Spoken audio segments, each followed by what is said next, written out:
Hi folks, I'm Stephen Cronin. Thanks for joining me again today, which is going to be another winter watercolour demonstration. So let me show you the colours I've used. So all I've used on the palette was ultramarine, raw sienna and burnt umber, just those three colours, and most of it was done with a large hake. And then the only other brush I used was under here, a number 3 rigger. I know it's spring now and we're almost into summer, but winter is still my favourite season for painting, and so I couldn't resist having a go at another one today. So just the three colours I think I'm going to go with: raw sienna, burnt umber and ultramarine. So I'm just going to mix those three to start off with, but lots of blue, and then we're coming down. Don't worry about that going down the paper, I'll come back to that in a minute. We're going down the paper, something like that. Then just take a bit of tissue, just wipe that off, simple as that.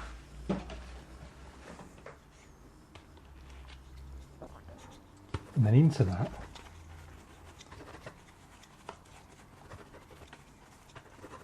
I'm going to start off. I'm going to start off on the right hand side, I think, and start with some bushes there, because that's where I'm going to scrape the buildings into. I say bushes, I've done those quite to the scale. I'm going to scrape them in, so these are going to be more like trees. Hang on, I'm going to do a bit higher than that actually. Something like that. If I just take out a rigger brush and just go a bit wild with a few strokes up and down all over the place. Just a few twigs and branches and trunks and things that are just going on.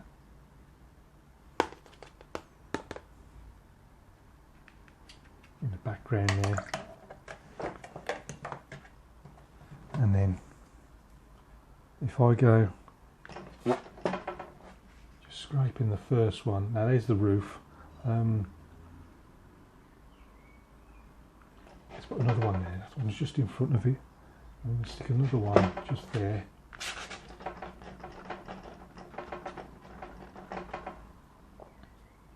I'm also going to pop while I got it.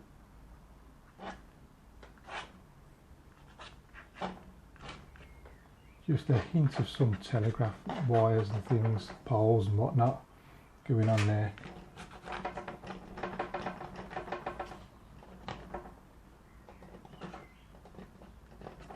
It's still quite wet, so it's filling in a lot of it, but I can't resist just scraping a few little windows. Still a little bit thicker, so a little bit of a window there. And I'm doing fence posts, just flicking them up like that and just scraping a few side bits. And before you know it, you've got a whole load of detail without even trying. Also a bit more detail just by whacking around with a brush. Don't know what this is, but it just makes it look more interesting.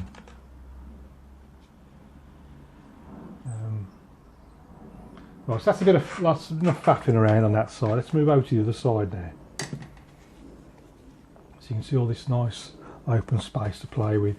So I'm going to go a bit of raw burnt umber and ultramarine. I'm going to start with the foliage on top of the tree, which is something like that. Then take the brush, rigger brush, bit of brown, bit of blue. And then pop in the trunks. It's a little bit thicker than that. Could use a sword liner for this. This works just as well. It doesn't work as well a lot of the time. Depends exactly what you want to do. Now this is closer because you see the scale. But what I might do is if I just pop in a few just simple little fence posts like that, a few little cross pieces, have another couple there now like that. And then coming down, this is coming down into the road which we've got coming along that side, and there was also a road the other side of it.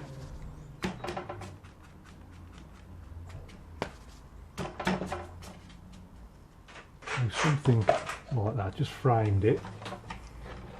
Now let's pull this tight where the paper stretched it a little bit.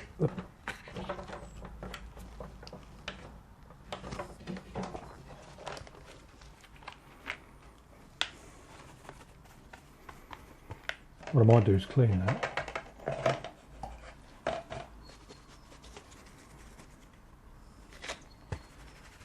Just a hint of some raw sienna in there, just warms it up slightly.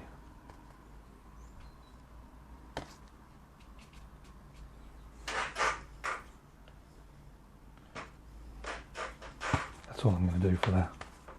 That's all I'm going to do. Could go slightly darker, I think, with some of these marks.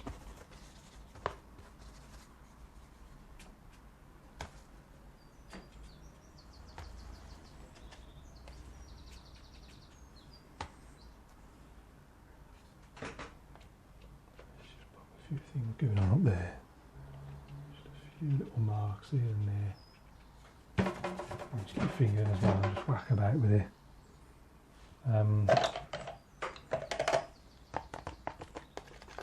Back to the rig, I just take a bit of brown and blue, and again, difficult to resist.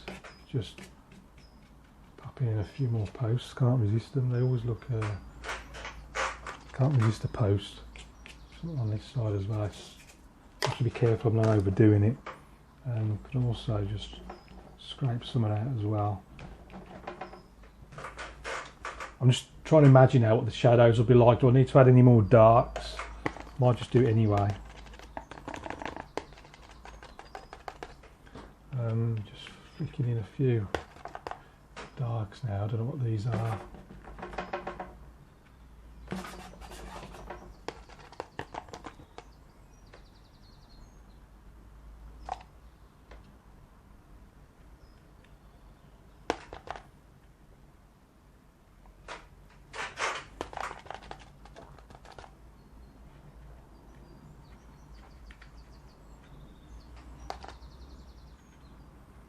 Strengthen that one there a little bit, and this one in front, I think.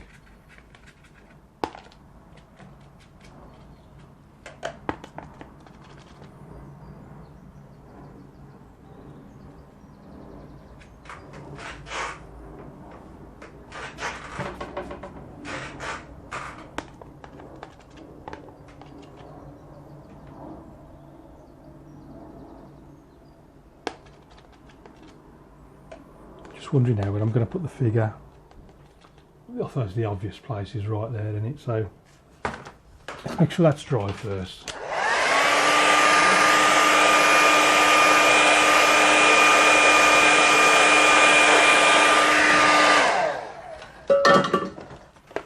Now I want quite a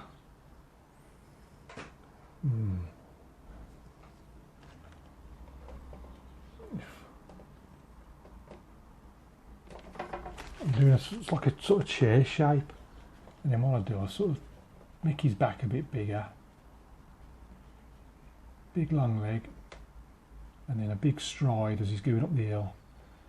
Just do his front as well.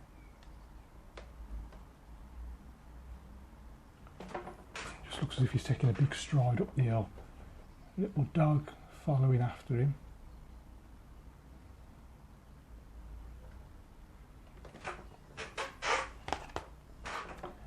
A bit of like, just where he's been walking.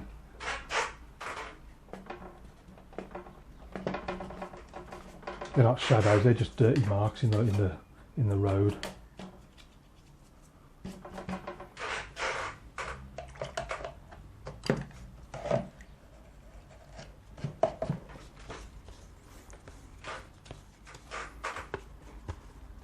I think I need to just strengthen these.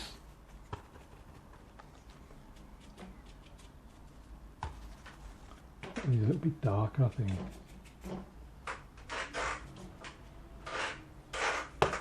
Just let it quick dry.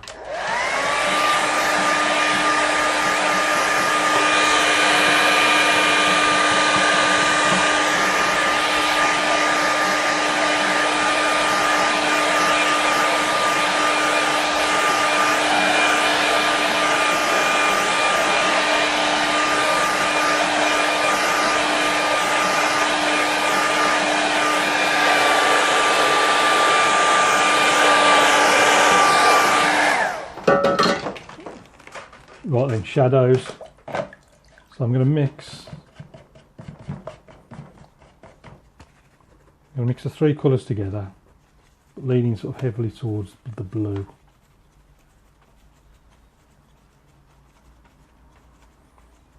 I want a bit of water in there because I want to be able to see what I've done underneath. I don't want to paint over something and it to be like opaque. I want it quite transparent, so I need a bit of water in there to keep that transparency. And then I sort of think, where do I want to go now? So I'm thinking sort of shadows across there like that, and a big one on there.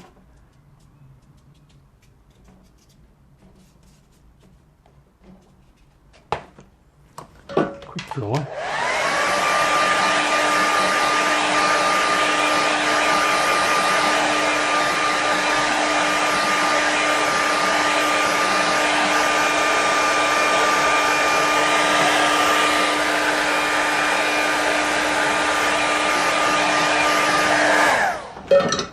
Now, like the little individual shadows, I'm going to use the rigger brush. I'm going again straight into that shadow mix.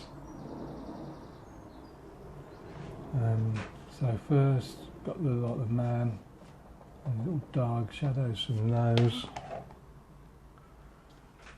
and got some sort of big post things going on.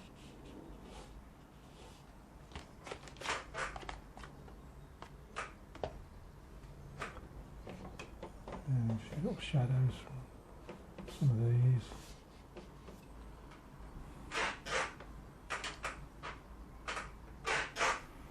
I think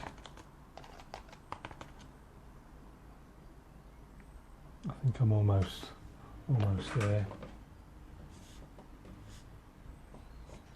Yeah, some little, I don't know what those are all.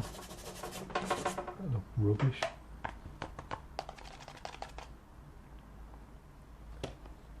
So if I do those again, now they're too closely spaced.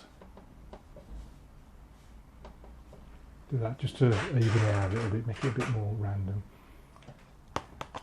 And I think I'm going to sign that one now and call that one done.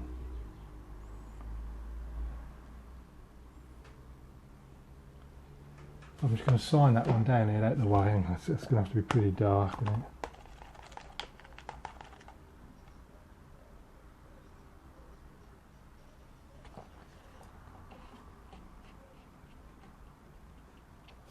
Right then, let's mount that and see what it looks like. There's the finished paint in the mount. So if we go and have a closer look at it, I think the first thing that jumps out, I think that would have looked better if I'd have just left that alone and just left it a similar tone to what it is behind. I've done that dark, but it doesn't seem to sit properly and the shadows don't quite look right. But moving to this side, also this looks a bit strange. It was meant to be sort of background tree, but I think I've done the wrong shape. But anyway, you can see the general idea was to sort of darken that section so that I could scrape the cabins into it. I did forget to paint the sides in darker to help with the 3D effects, but never mind. You can see where I've done all the scraping though, just to create all this sort of random detail, and where I've also tried to put in some telegraph poles and stuff. I put it in when the paper was still too wet, so you can see I haven't got back to white because it's filled straight back in though. It's just left a sort of dark line, so not the end of the world. Further forward, so they've got the sort of lane framed by the two hedges either side. Put those in a little bit darker, and then got these big shadows coming from the left hand side, cutting straight sort of down the hill across, and then if they went any further, I'd sort of continue up the hill. You always sort of follow the contours of the land when putting the shadows in, and it just helps to define the hills and the slopes and where the flats are and all this, that and the other. And then the sort of path just leads forward up to our little man and his dog there, just walking up towards the cabins and his home. So that's it for this one. I hope you enjoyed that. Thanks as always for your support. Many thanks as always to the patrons at patreon.com/Stephen Cronin. Do join me over there if you haven't already done so. You'd be very much appreciated and welcome to our little group. So in the meantime, if you've got any questions, please ask. This painting, as well as every other painting I do on here, you'll find in my eBay shop. So keep practicing, and I'll see you again soon.